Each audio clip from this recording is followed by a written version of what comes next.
The Halo Battle Rifle is another legendary weapon that went through interesting changes before solidifying its characteristics in the retail version of Halo 2. In the beautiful 2003 E3 demo of Halo 2, as shown on screen, the battle rifle was a powerful single-shot semi-automatic weapon, taking over the role of what the Magnum in Halo Combat Evolved was fulfilling. A weapon with a high-velocity punch. Aim at the head for best results.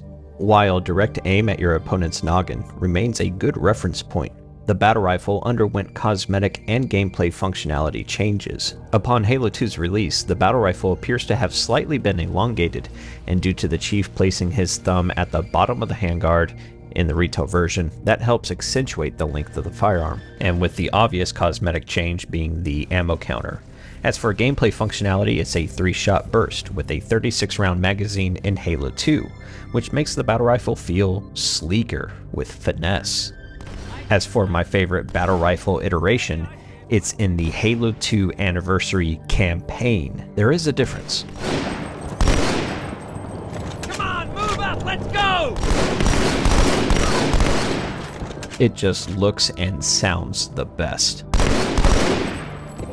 But what if you were to pick up the battle rifle right now? How practical would it be to just use the scope with or without a green tactical eyepiece like a Marine or Trooper?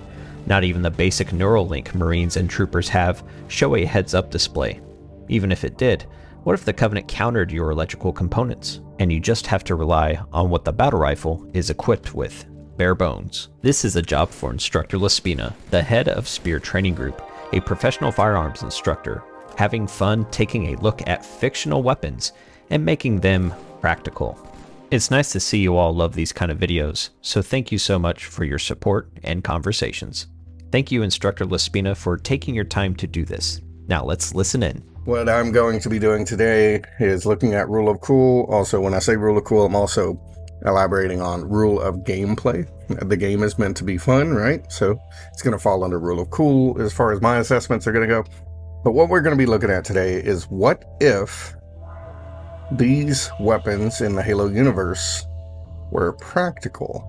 I'm going to be looking a little bit this direction, but mostly at Rule of Practical. The main thing I'm going to be pulling here are measurements, usually in the form of metric measurements, and some of the caliber information.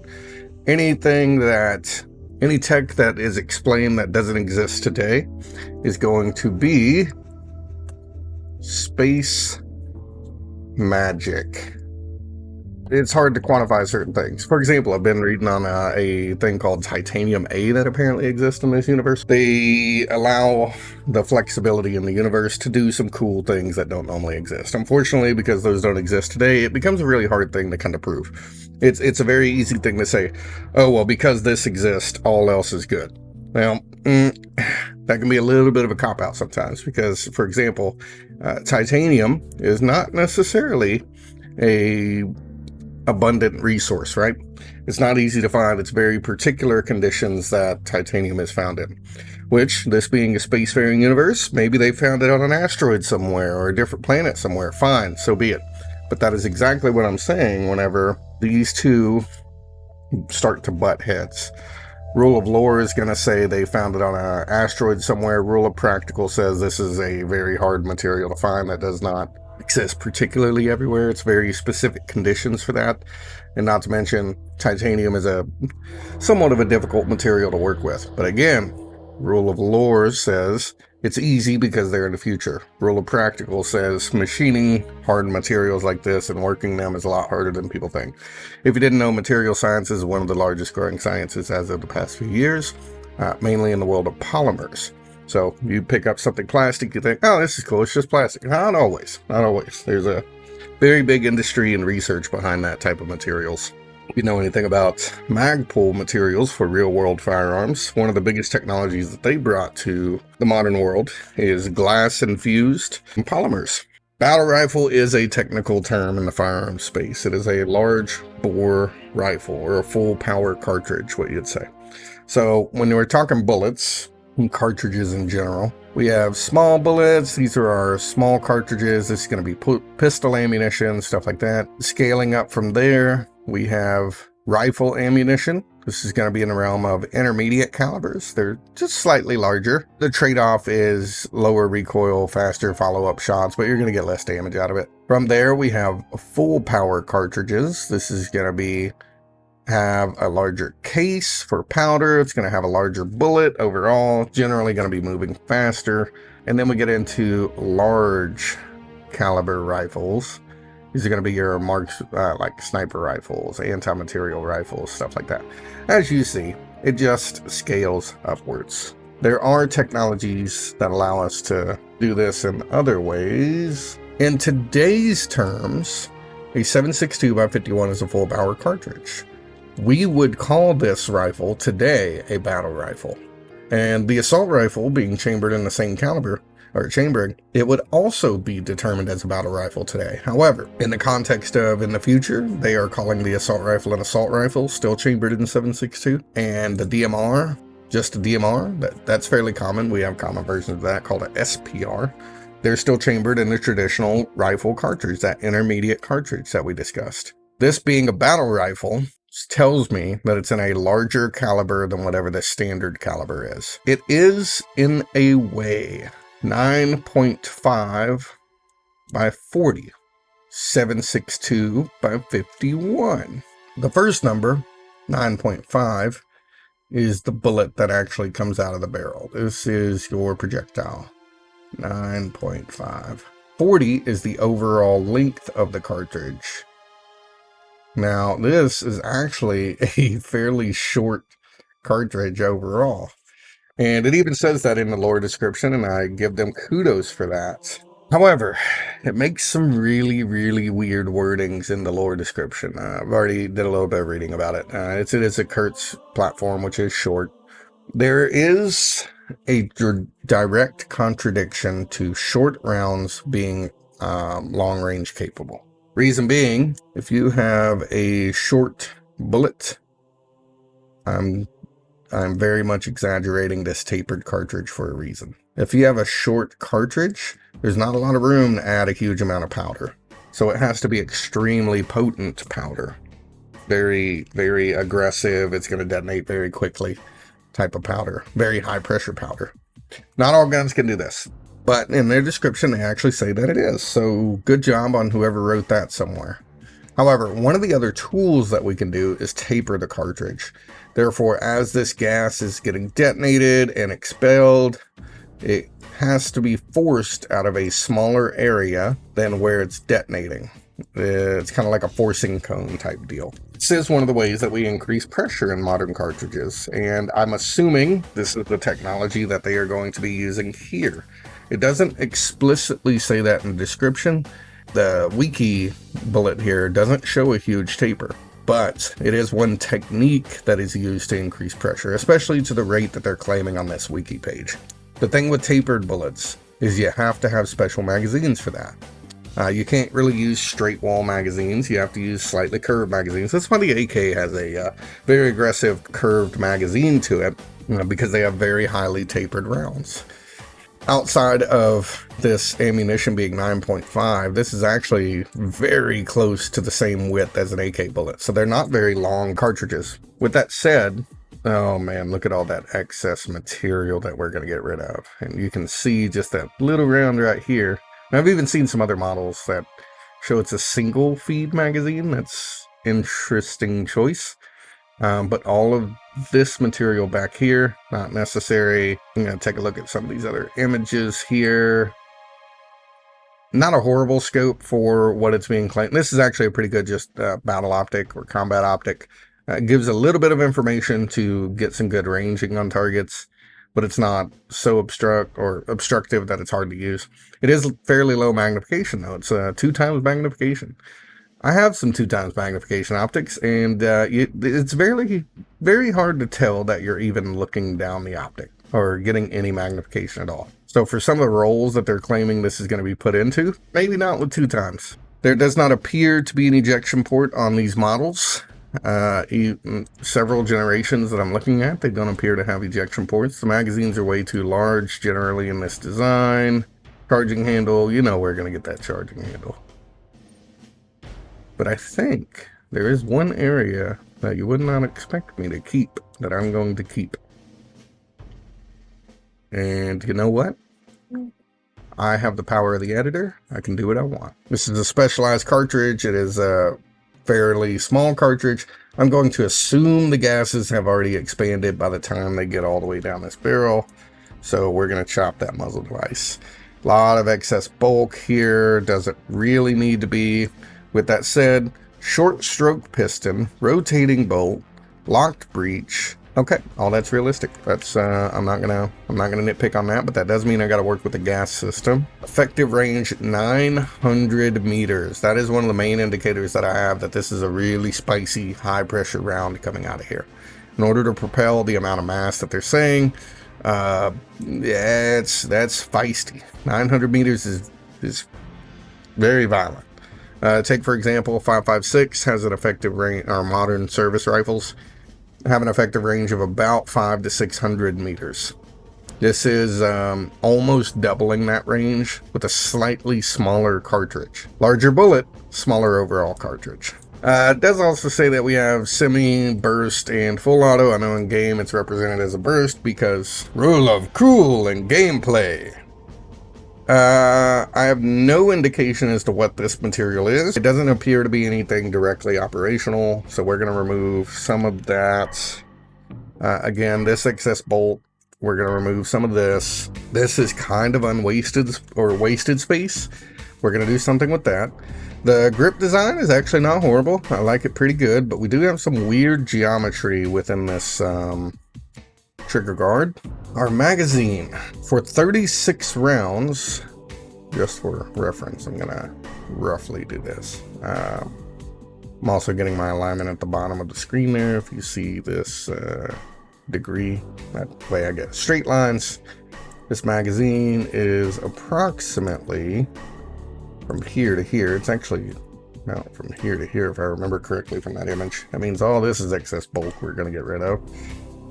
Point being, 36 rounds somehow fits in here. I will tell you now, using the same math that we did a little bit earlier, or the same conversion table with 1 pixel to the overall length of this weapon being 89.9 centimeters. The cartridge they're stating does not fit in this small of a magazine, even if we quad stack it. So we're going to change that up a little bit. There is enough room in this particular stock variation to house recoil systems and stuff like that, so I'm not going to change too much up there. Optic wise, we're going to do some updating here. This is claiming to be a 2x optic, but this is a lot of material to look through. It's kind of like looking through a toilet paper roll. As you look through the toilet paper roll, you're going to be able to see things on the other side, like your bestest buddy. But as you're looking down that toilet paper roll, all you got is toilet paper roll all the way around it. That is unused material. It's things that are blocking your line of sight. So ideally, in a red dot sight, you want as little material obstructing that view as you can. That way you have peripheral in case your buddy comes up over here. So having a long, narrow optic like that is less than ideal. We do it a lot better nowadays, and at 2x magnification, yeah, no, it doesn't need to be that long. It could be a micro red dot size, which would literally be about this centerpiece, and that's it. I have a magnifier that's 3x for one of my rifles that is shorter than all of this. We're gonna create some things there, and I'm also gonna assume this is a higher magnification optic. I'm gonna assume this is about a 4-power optic in my updated version. We seem to have some controls here, like maybe a power switch, some type of options to change things. I know there's an embedded computer in here, so I'm not really gonna change anything about that. I mean, I'm assuming that's all a functional piece of the hardware and equipment. There we go. So yeah, there's probably some controls and stuff in there. So, not changing that. I do change this fire selector. Notice how far forward this fire selector is. Your thumb is generally going to wrap around and rest about here. That is pretty long reach even for a big-handed person. Remember, this is not always in the hands of a Spartan, right? There have to be other people who pick this thing up. So it's not just Spartan hands, which don't look that much bigger on the in-game model. Alright, let's take a look at our update. Oh, beauty, original design, the original intent. Absolutely horrible, atrocious modifications. My god, what have I done to destroy your child? Sorry about that. Getting phone calls. Again, muzzle device reduced. We did the same planting that we did to reduce the ringing effect that happens in these type of muzzle devices. We brought our handguard up ever so slightly, just reducing some of that underbite that it had before. And we also actually elongated it a little bit. Notice all this excess material that's missing from down below. It's not necessary there anymore. So I had thought about stretching this all the way to here. And I'm not necessarily opposed to it. I could maybe do that. However, what you can do is tighten up your grip on this. What you do is basically bring your support hand up here. And you can actually rest right here and hold this position quite long all day long. It wouldn't be an uncomfortable position to do either. Again, it could be stated, there's a lot of dead zone, right? But, make sure I get a straight line. We have our barrel and action there. Our gas system, it doesn't tell us specifically if it's up top or if it's down below. But there's room for both, even in if. The area I think some people probably thought I was going to take away would be this carry handle. Though carry handles can certainly be impractical and certainly get in the way of things. I love carry handles. Two of my favorite guns have carry handles. The M16s, which I built my own, and the XM8. Those two have gorgeous carry handles and they just get me going. So I kept it here. The thing with carry handles is they do add bulk in the sense of it's going to get in the way. But it's also not huge, heavy bulk. This actual one, as you all know, is skeletonized. It's fairly hollow. You might do that to help defend the gas system or operating systems from damage and stuff. You might do it as just a logistics thing. It's really easy to grab onto these and go running or whatever. It's also easy to just wrap your hand over here and just get to moving. And if the gas tube is up here, that would help protect against it, but it also has its own shroud already. So I simply just kept that out of aesthetics because I can. Next up, for our optic, I reduced some of the bulk. It doesn't all need to be there. One thing you do want to avoid too is two separate mounts on optics. You can do it, but that means you have to time and line up and really torque down two completely individual components, as opposed to having one specific mounting interface that is just universal all along the way. Again, I reduced some of the bulk here and here to tighten up that optic. That way there's less dead zone in your field of view. But we're still getting a decent amount of magnification. Again, under prismatic technology, lens technology, this is totally possible, totally feasible. As with all the other guns, charging handle has been moved. This one, I actually brought it just underneath the weapon here, just above the hand grip. So, again, to get it out of the way of the shooter. You don't want that thing reciprocating in your face or moving near your face because it creates an artificial flinch reflex for a lot of people. Going towards the back, reduced a lot of material inside this trigger guard. It doesn't need to be there. Reduced a lot of material inside the original trigger guard and around it. Most notably the safety here. Again, this is really far forward, so I just pulled it back and made it a little bit more in place for your thumb. Whenever you're coming to flick off that safety and take a couple shots, it's already there under your hand. It's worth noting this is a very shallow throw. This is very short throw for a safety, so chances are this is only a safety. I know the description states that it's capable of full auto, semi, and burst, and safe. This would be one of those things where we do like a segmented fire control group or a separated fire control group, where one fire control is just for safe and fire, and a separate fire control would be for changing it into full auto or semi-auto or something like that. But generally those fire selectors for different fire rates would be back here at the back. where the actual fire mechanism and the hammer and striker units would be. And they're also completely separated, so you don't necessarily inadvertently do it. You do find it sometimes on the SA-80 or the L-86 that they will accidentally hit it with their gear when moving around. But again, the gun's not unsafe because the safety's up here at the fire control room. Not unreasonable to do it that way, just something I noticed with the design. I had this little lanyard hole at the bottom. It didn't appear to need to be solid, so it was kind of like, well, remove it or make some use out of it. So added a little skeletonizing. We're gonna get to that magazine, don't you worry. The cheek weld, brought it slightly forward. You'll see I also reduced the rear material and skeletonized some of that. Again, with the chambering that they're saying in the wiki, there's still enough room for an operating system. So I shortened up this stock a little bit and brought it up closer.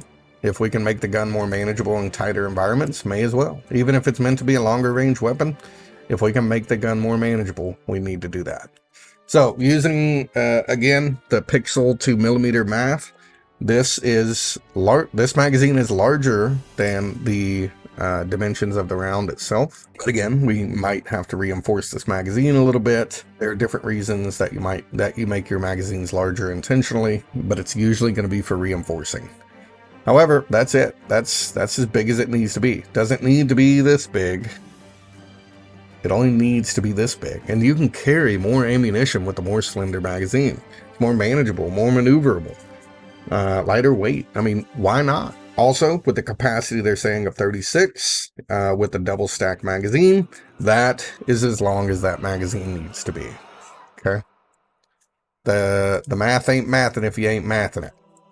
So, to make a more realistic, more ergonomic, more practical variation of the battle rifle, that is about what we've got. This is why getting correct measurements and claims to your lore are very important. If you don't use proper information and reference points, or if you don't just understand reasons why certain firearms designs exist, you can create very impractical, unergonomic weapons. Even if they look cool. I get it, you know? Rule of cool, right? But when it comes to something that's realistic and functional, yeah, there's other ways to do it. There's better things we can do. Educate me on anything I might have missed. Ooh, wait a minute. Magazine release. There's no obvious magazine release on pretty much any of the models I'm looking at. A little bit of an oversight there.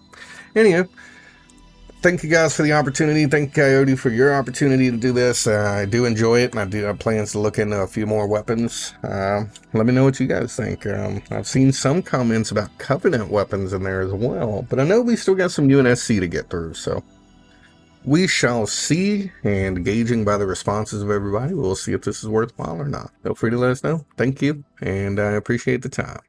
Bye. Thank you for hanging out and watching with me, as it's nice to see the battle rifle get some attention. You can go ahead and check out the other videos me and Lespina have made, and check out the other videos I've made on my own. Thank you. KYOT